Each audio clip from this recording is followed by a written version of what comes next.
The three formulations of Kant's categorical imperative. Act so that the maxim of your action can be considered universal law. 2. To treat others as ends in themselves and not as means only. And 3, we are both sovereign and subject of the kingdom of ends. Why would anybody object to any of that? Well, there are several things that get said about it.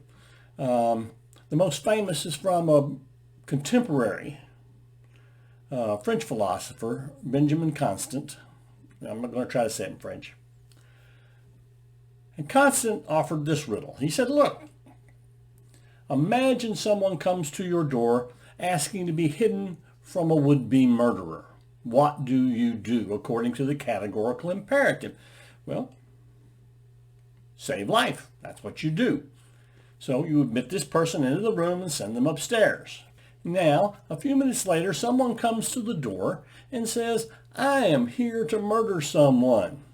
I saw them come in. Are they here still? Now, Kant offers a lot of fudges. But ultimately what he says is this: you tell the truth. Well, to be fair, both Constant and Kant agreed that keeping your mouth shut would be within the rules, but I think the purest answer is the one Kant gives.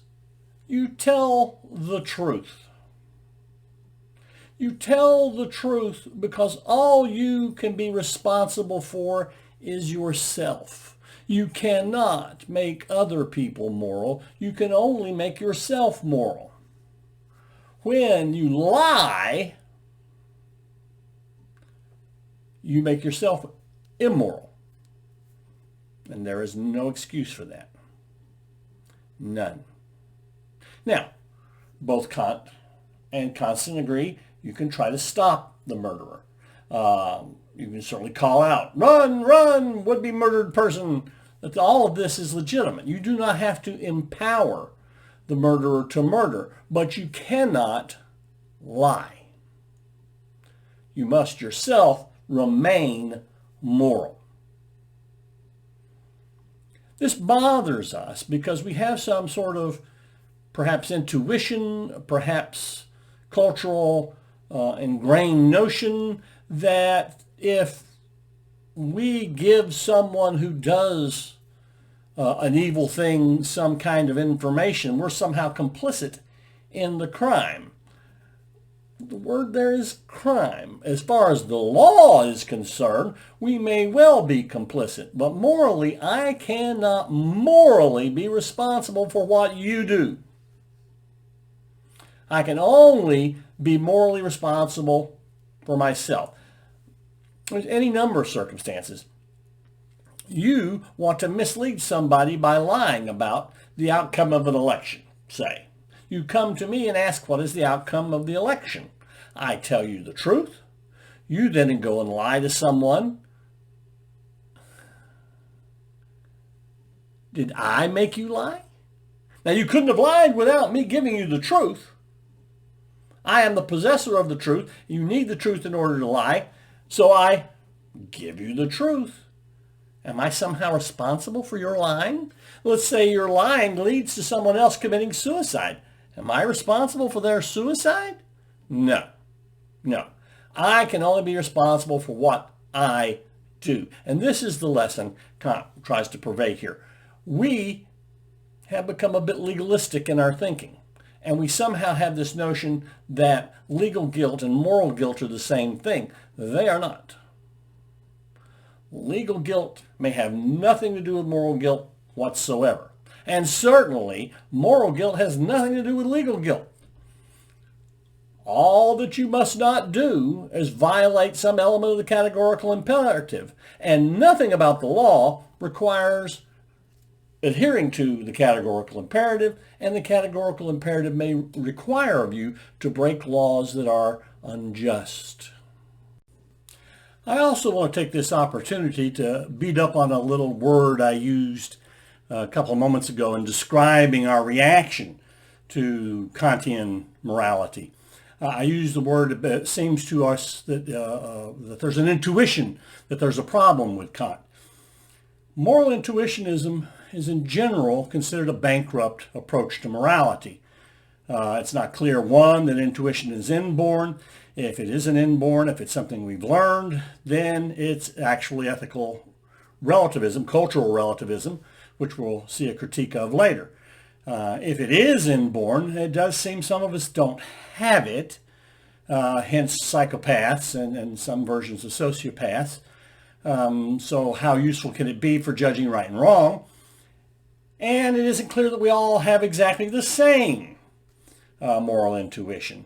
If you want to protect the idea a little bit, and I do want to protect it just a little bit, we might consider that just as some of us are colorblind, there may be some moral intuitions we're blind toward. Or perhaps some of us are astigmatic or otherwise visually impaired, such that we don't see things exactly the same way the rest of the world does. Maybe something similar explains differences of moral intuition. But at the same time, we don't rely on a nearsighted person to define our vision. We can't rely on moral intuitionism to define our morality. I want to hang on to the idea, though, just a little bit, because it does seem that there is a certain element of disquiet that we need to listen to. Well, we'll talk more about that in a little bit, or go watch the William James video and you'll see what I'm talking about. But don't consider intuition an important contribution to any moral theory. There are no grounds, and almost, I won't say no one, almost no one today buys into the idea. People have considered that Kant's notion that he had not proposed the golden rule reformulated in the categorical imperative, think that Kant is a little off base and arrogant about his position. I submit to you that these people are wrong.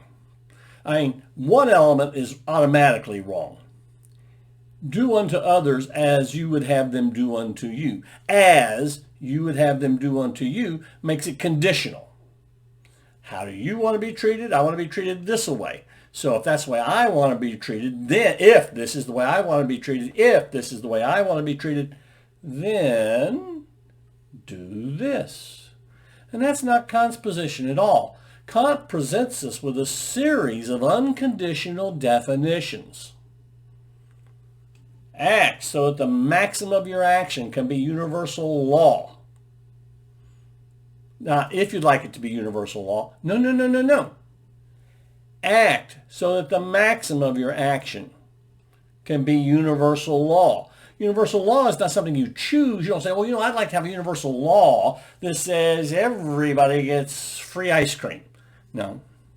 Universal law is all about logic. Logic is cold, calculated, formal. Has nothing to do with what you like or dislike. Nothing about what you'd like to legislate or not, because it's not about a legislation. It's about a description, a universal principle that can be followed by everyone. Treat others as ends in themselves and not means only. It doesn't say if you'd like to be treated this way, then you should do this. No. It says do this. You know what an ends is. You know what a means is. We can offer those definitions. Has nothing to do with Kant or his categorical imperative. So you must treat others as ends in themselves, not as means only. Whereas the golden rule says, do unto others as you would have them do unto you. That's entirely subjective and entirely selective. I may want to be given Rocky Road ice cream, and so I'm handing it out left and right in all directions. That's not a universal law. That's not treating them as an ends or a means. It's just giving them ice cream. Well, nothing to do with Kant, but a perfect example about following the golden rule. We are both sovereigns and subject of the kingdom of ends. Surely that's like saying you got to treat other people like you want to treat yourself. No. It's not that at all. Again, the kingdom of ends. It specifies a kind of thing. Anything which has a goal of its own that can intend something in the universe on its own. That sort of thing I am both the ruler of, because I will propose rules that treat them as ends in themselves, which can be universalized in all cases, and subject to. I'm subject to their rules as they are to mine. And these rules always have to be universalizable. They fit all of us. It's not a matter of what would you like, then that's what you should do to others. It's just so different. Kant's propositions are entirely without reference to the doer. Instead, it's a command, an imperative to the doer, not a get for what you want. It says, you get this. This is what you do. You're stuck doing this. You're stuck doing this. Kant's ethics are called deontological. Kant is handing out a duty. He's saying, here is what you must do. Why must I do that? Has it got anything to do with what I want in the world? Not a thing at all. Has it got anything what you want to do in the world? Not a thing at all. It simply acknowledges that we are things that want things. We are the kinds of things that understand logic and logical consistency, and we are the kind of thing that works with others to create life, community, morality. The absolutism of Kant is beyond most people, I think. I think it was a problem for many people at his time, and it's become increasingly so today. Kant is laying out principles that he intends to be like mathematical principles or scientific principles. His notion of the universal law that we must all follow, morally speaking, is like the law of gravity. Nobody says, well, if you would like to. No. Gravity says, laws of motion are easy for me to define. A body at rest remains at rest unless acted on by an outside force. Body at rest remains at rest. There you go. End of conversation. It's not a, well, would you like to remain at rest? Are you the sort of thing that remains at rest? A body at rest remains at rest. See? Logic. Simple. A fact. In no way does it appeal to what the body would like, how the body feels about things. The body needs to know nothing about motion for this to be true. It doesn't obey anything. It's just a statement of what happens. And that is where people go wrong trying to figure out Kant. They want him to somehow be a legislator, want him to be appealing to our passions or our sense of guilt, and he's not doing any of these things. The one thing that is good in and of itself is a goodwill. The imperatives tell us how goodwills behave. That's all. And in that, they describe how goodwills behave. They don't dictate how goodwills behave. A goodwill is good because it's good. Understand that. Because it is what good is. It defines goodness in being a goodwill. So it doesn't have to look outside for a definition or justification. The categorical imperative is simply what follows from that will for us to be able to make our own judgments and follow on our own path. Scary stuff, I know. It has unique outcomes, and we're going to look at some of those in just a little bit. But for now, keep on talking philosophy.